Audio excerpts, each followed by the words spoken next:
पधारो राज कवर थाकी नैनी जर उतारा जी।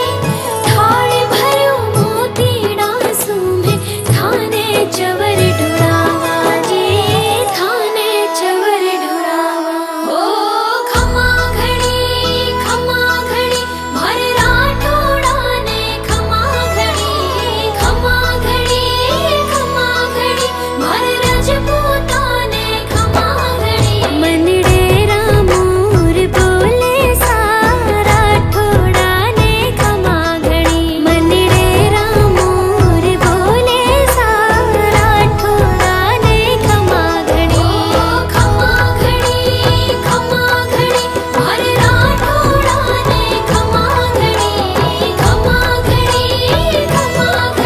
भर रजपूता ने खमा घड़ी। मनडेरा मोर बोले सारा ठोड़ा ने खमा घड़ी। मनडेरा मोर बोले सारा ठोड़ा ने खमा घड़ी।